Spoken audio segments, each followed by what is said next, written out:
Thank you so much for that introduction. Welcome to this discussion around blockchain and how we can leverage blockchain to create tech solutions for Africa. In 2019, it said that blockchain, more than any other technology, is likely to have the greatest impact to industry and the way society works.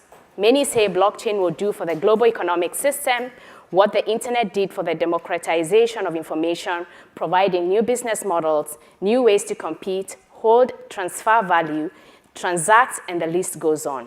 Blockchain holds a lot of promise today. In 2008, the global economic crisis ushered in a new era in cryptocurrencies to address the trust challenges with the centralized financial services industry. This innovation, geared to address the perceived problems with centralized systems, cryptocurrencies have had the promise driving financial inclusion, reducing transaction costs, and increasing the speed of transaction. Today, the application of blockchain has evolved beyond cryptocurrencies, and it's impacting supply chains, healthcare, education, insurance, transportation, voting, and also contract management and more. Today, we discuss the emergence of this new technology, blockchain, and the different applications and the applicability of this technology within the African market. Allow me to welcome our distinguished panel who will help us navigate this topic. Yaliwe Sonko, John Lombela, Beatrice Ngugi, who will guide us through the discussion. Please join me in welcoming the panel. So we'll start off with introductions. We'll start off with you, Yaliwe. Introduce yourself. This is going to be only 2 minutes because this is a 30-minute session. Good afternoon. Is it good afternoon already? Good morning, Just good almost afternoon. good afternoon. I'm Yaliwe Soko, and I'm the chairperson of the Blockchain Association of Africa. And actually, just a brief on my blockchain story. Actually, it all came about when I was likely to lose my job, and I decided to say, so where do I go from here? I needed to make myself relevant, so I started looking into technologies, like future technologies. So I spent most of my time developing a learner guide to actually teach myself on the blockchain and the future of this technology. So right now, I'm actually a self-taught woman in tech. I have no technical background at all, but blockchain has actually given me a voice. Thank you. Fantastic. My name is John Lombela. I'm actually originally from the DRC, but I've been living in this country for about 17 years. And I've been in the tech space, actually the blockchain space for the last 5-6 years when I first heard about the word Bitcoin. And a lot of people here in the room perhaps have heard about this word, this buzzword Bitcoin, from a supposedly Ponzi scheme or MLM opportunities that today have sort of tarnished the name for a lot of people who really, truly don't understand the fundamentals. My background is in technology. I am trained as a software engineer and a solutions architect, but I also spent about 2 years in the corporate investment banking within the Standard Bank Group. So I do understand really the elements around finance and banking or investment and things like that. But for me, the interest around this specific technology was more beyond the aspect of money. I understood Bitcoin first as a technology, an infrastructure that allows today to completely transform the way we actually conduct business around the world, and we understand money. And as of late, for the last 2 years, I'm currently running an actively managed fund, a hedge fund, where we actually invest in blockchain technology as well as crypto assets in order to navigate the market and always making profit of the market while minimizing our downside. So I'm here obviously to be able to share knowledge, focusing more on the blockchain aspect, and hopefully, depending on the questions and answers we're going to have towards the end, we're going to share some good insights. Thank you. Okay, so my name is Betty Rose Ngoge from Kenya. I work as a program manager in Microsoft Kenya, where I sit in between the developers and the users to try and translate the feedback we get from users in a way developers will understand. And currently, I work on APIs.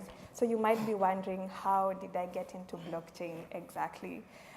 So I created an interest in blockchain based on my previous role at Oracle, where I was a solution engineer, and I helped organizations be able to derive value from blockchain and other emerging technologies. So I believe it's a technology that, if used in the right way, can benefit a lot of organizations and governments, and especially in Africa.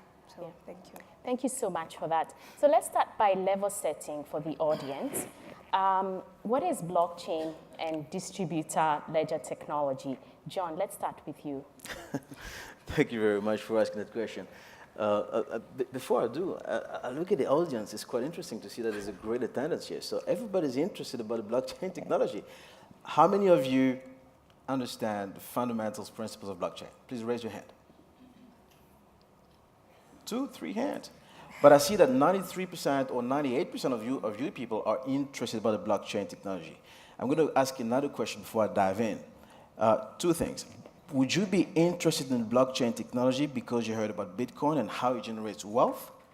Or are you here to learn about how you can apply the blockchain technology within your companies, leveraging off that so you can actually advance in the future and create a new economy?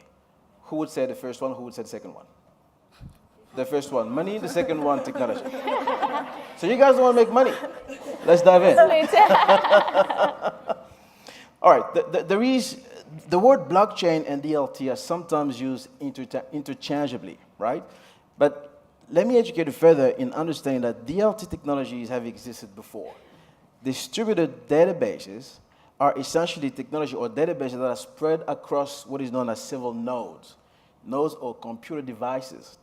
And that's something that already exists. With the advent of the cloud, we see a lot of the people, a lot of the organizations spreading the load of the work across different servers around the world, not necessarily in a single one place. But the only thing we have with those transactions, okay, where information is written on various databases, is that we still have a seemingly controlling party that sort of votes on the right of information that needs to be fed into these databases. So you may have, for example, a corporate organization that is in South Africa, but has distributed databases across a range of various servers around the world to be able to push through information, and they will obviously have a certain collaborative mechanism to have that data stored into the servers eventually. But still, we still note a certain element of centralization when it comes to those databases interacting with each other, all right? The only difference now with the blockchain technology is it is some sort of DLT, a sort of distributed ledger of transaction, but with a couple of fundamental differences. One of them is that it is truly decentralized, fully decentralized. There's no central authority that actually governs everything there, but the governance of the transactions on that particular network is based on what is known as the consensus. So the consensus mechanism is the one thing that allows for voting right on every single one of the transactions to be able to enforce what is known as trust. A trust that will never be tampered with, it will never be changed. And by the way, a lot of people think that blockchain technology came before Bitcoin. No. The premise of Bitcoin gave rise to a technology that needed to be enforced so that every single transaction that is written on the specific, on the premise of the actual blockchain as a technology first, would be rendered immutable, all right? It will be written on what is known as different blocks, and these blocks would form a certain chain, and eventually they called it a chain of blocks or a blockchain.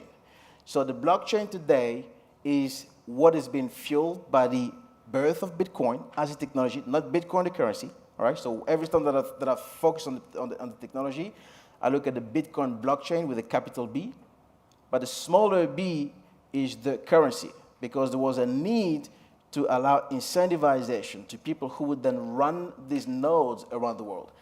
Why would anybody rent out their computing powers for them to be able to create a seemingly trustworthy and secure network around the world? The only way for them to do so was that they would be incentivized by what is known as a currency called Bitcoin with a smaller b.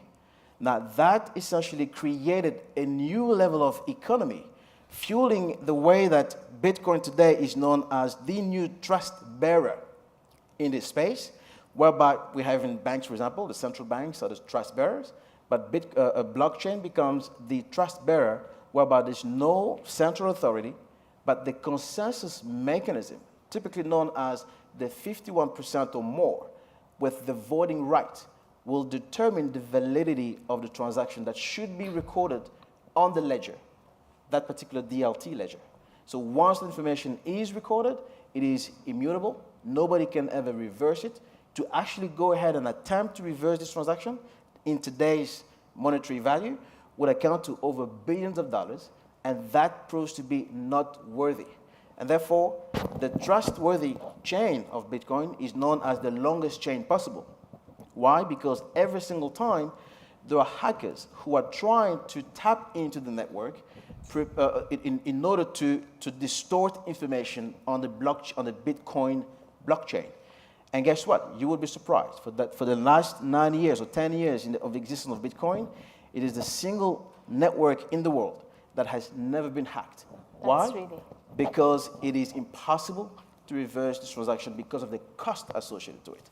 Thank you so much for that history, detailed history. So I want us to also, as we level set, and really quickly, in 30 seconds,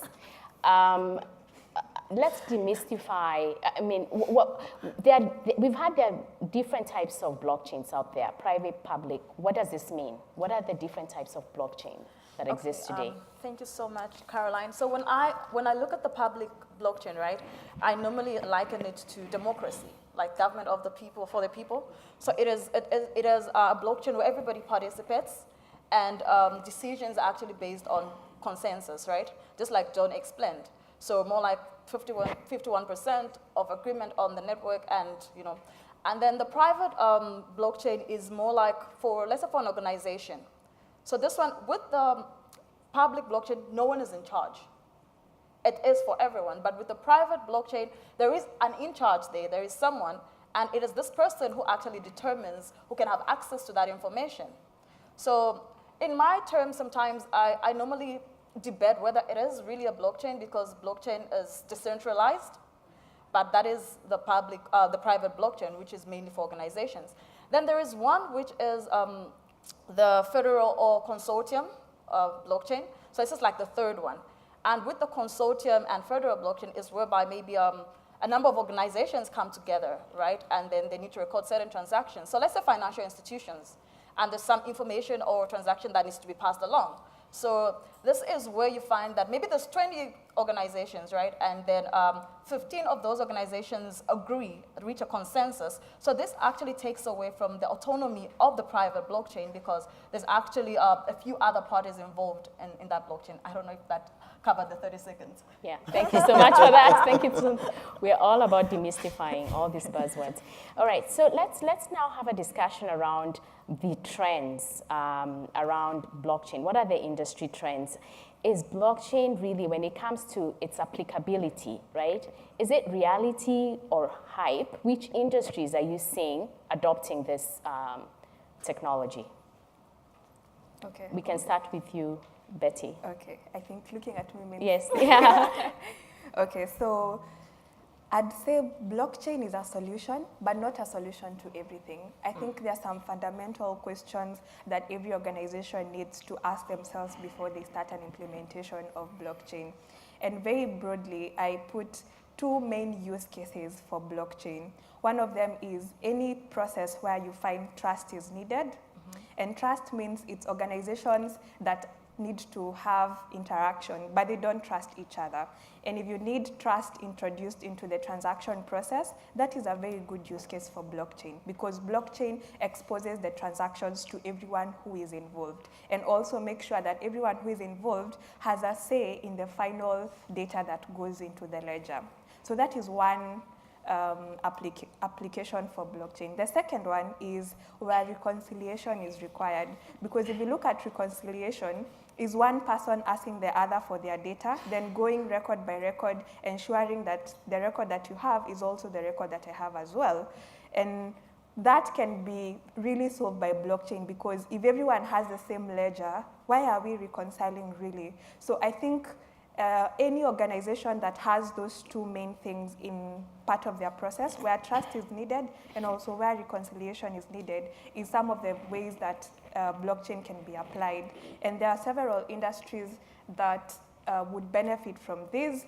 Financial industries where trade finance is involved, insurance to reduce fraud, especially on assets. People are able to get insurance for the same asset in more than one insurance company, and when it comes to claiming, you can also do the same. So that would be a very good use case for blockchain, so that insurance companies share information on the assets that they have insured, and so that if anyone wants to insure the same asset, they are in the know and therefore reduce fraud.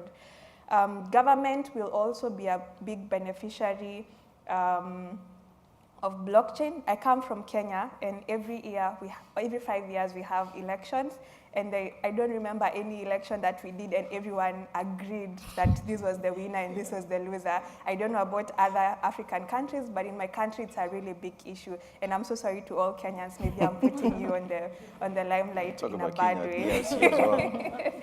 So if the voting process was actually put on a blockchain, so that every participant, even citizens, are able to know when the votes are coming in, and there's a verifiable way to do that, I think that would solve a lot of the issues that we go through every 5 years. So I feel, in my opinion, there could be many other industries, but insurance, finance, and government would be one of the big beneficiaries, and also any organization that goes through where a process that needs trust and also a process that needs reconciliation. Yeah. Okay, thank you. So Yaliwa, beyond financial services and government, are there any other places you're seeing blockchain being applied? Actually, I think it's with land registrations as well. I know Ghana is doing something with Bitland. And also, Ghana is doing something with Bitland, and Rwanda is doing something as well in terms of land registrations. If you look at Africa, I mean, there's a lot of land in Africa. I come from Zambia, and we once had a situation whereby we put somebody on our farm, and the person refused to leave after my grandfather died. He said that was his piece of land, and we didn't really have records on the blockchain. We had to go through processes and court sessions. So you know what, if we have such, if we actually have such on a blockchain, the land registration, all over Africa, it would actually solve a lot of problems, because land is a really, really, really big issue in Africa. Okay, that's great. So as these industries are adopting this technology, and there are some use cases that you've explained to the audience around, from financial services to government, what challenges are they facing in terms of actually scaling? There is the discussion around, it's just POCs and they're not getting fully scaled. What are the challenges of actually scaling them and having them widely adopted? I'll touch on that, obviously, from an African perspective. That's the reason why we're here, first of all. Before I touch on that, I want to be able to remind you of the one promise of blockchain across any industry and around the world.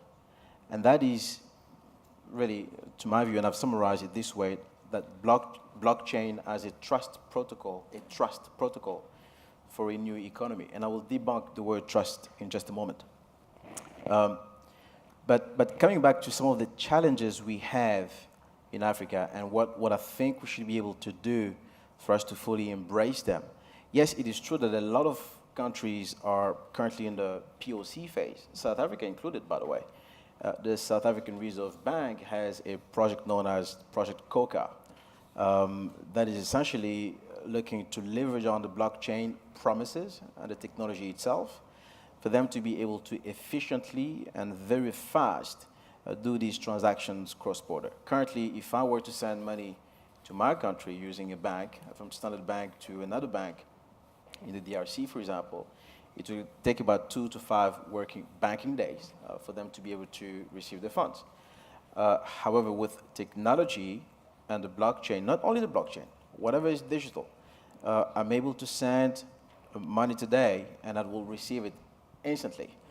We know that the Ripple network today is able to settle transactions in 3 to 5 seconds compared to a normal typical transaction that happens 3 to 5 working days. So imagine that were to your employer here pays you your salary while you're working in New York, and while they sell a transaction, you receive the funds immediately. Those are one of the beauties of the blockchain technology because of how it is actually engineered. The first element that blockchain technology was able to disrupt really was the financial sector. Okay, so being able to do all these transactions. But coming back to debunking the word trust in this new economy, I like to think of it this way, and I will talk about each letter in the word trust. The first one being T for transparency. Transparency is one fundamental element that a lot of people would love to see when we are doing transactions, either amongst ourselves or with any other institution around the world. Now, with the digital advent, we see another element coming into place, and that's why I'm going to tap into the word R for reputation. Today, when you get into Uber, the first thing you do is you look at that guy's rating, right? So if this guy is like a 2.1 rating, you're like, oh, hang on a second, this guy is probably going to rape me when he drops me there, and I don't want to get in that bus or in that car, right? So you look into the rating for you to see that this is a very good driver, and I'm going to go and engage in that one. And Uber, by the way, created a new level of economy with the Uberization or whatever, the share economy. The U is for unalterable. All right, so this is when you see that every single time that you write a transaction and I send you money, I don't need a lawyer to send you money. The blockchain becomes sort of my lawyer, or sort of somebody who records a transaction, and that information is unalterable. It can never be changed.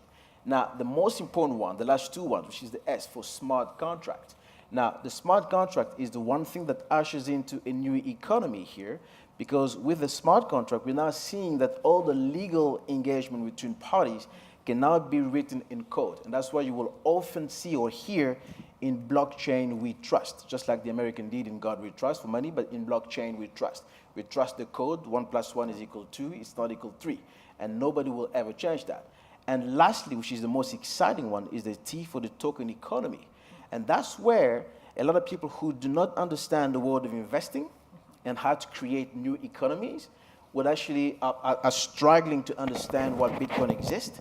But the new economy allows us to be able to incentivize any single individual who participates in a network to be able to create liquidity. Facebook is what it is today because 2 billion people are connected.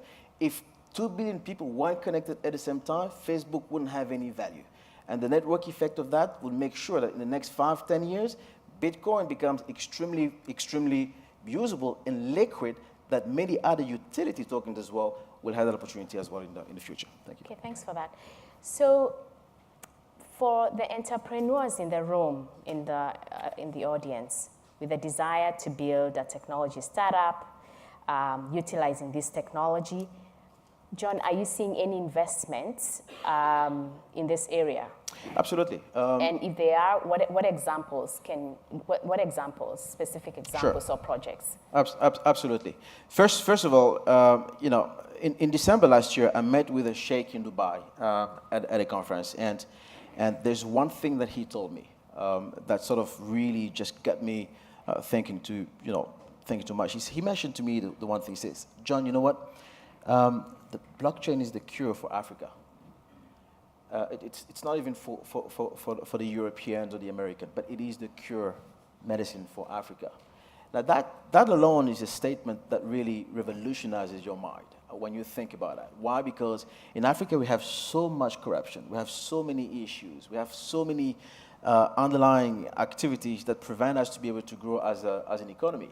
But at the same time, as much as it will be very challenging to just implement something that portrays trust, because of our cultural elements and how we live and how we've been using, there's a lot of corruption over the last 30, 40, 50 years.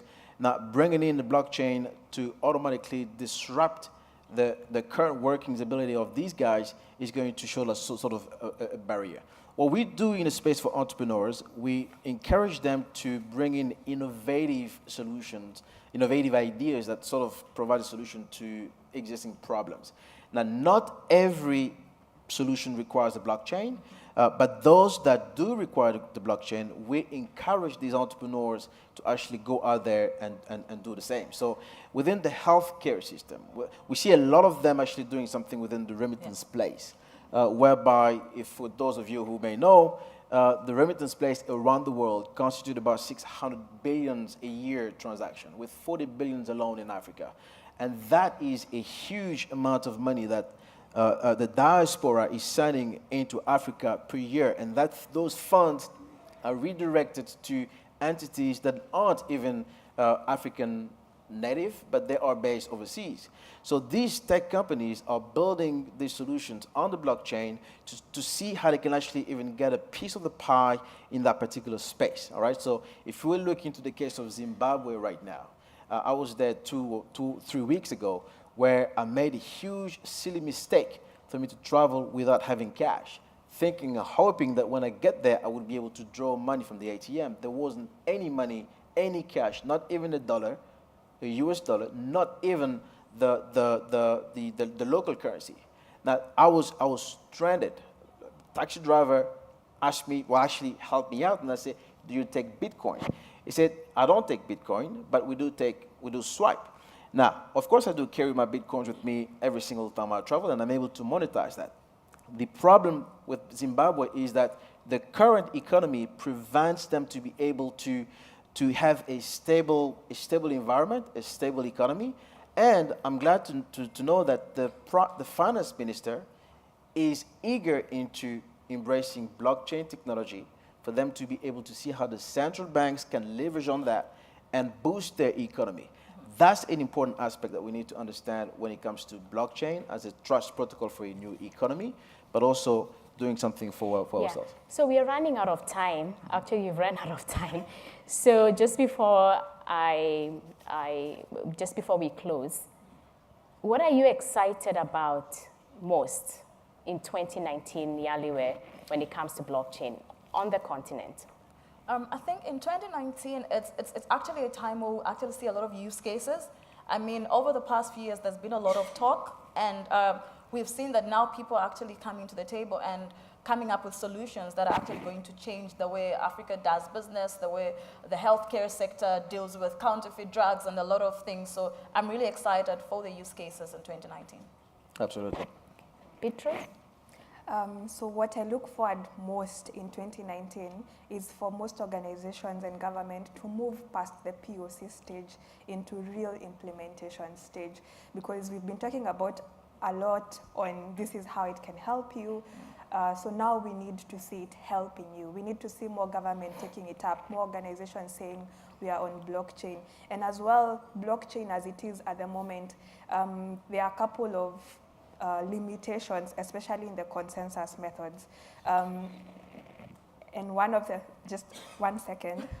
things that I look forward to is technically being able to ensure that some of these limitations are actually looked into by the developers. So thank you. Okay. I'll say one thing, regulation. Regulation. No, stop. Regulation is important. It's one of the reasons why a lot of you guys don't get into this space, because you fear, there's a sense of custodianship that isn't there. So I'm excited about seeing government putting together at least a regulatory framework. SARS has done that, but just providing in. Oh, no.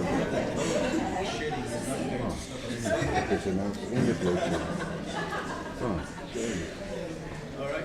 So regulation is important, Just guys. give a chance For you to be able to bring your money, your hard-earned money, into creating wealth. And understand this: don't create wealth by looking into the volatility of Bitcoin, but do create wealth by being a pioneer in helping early on projects create solutions that will solve problems in Africa in the next 2, 3, 4, 5 years. From a wealth perspective, that's how you amass and accumulate wealth.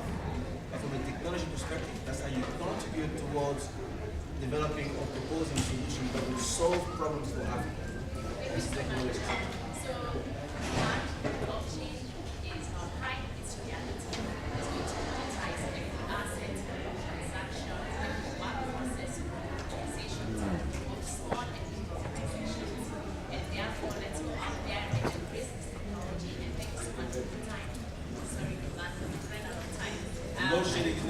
10%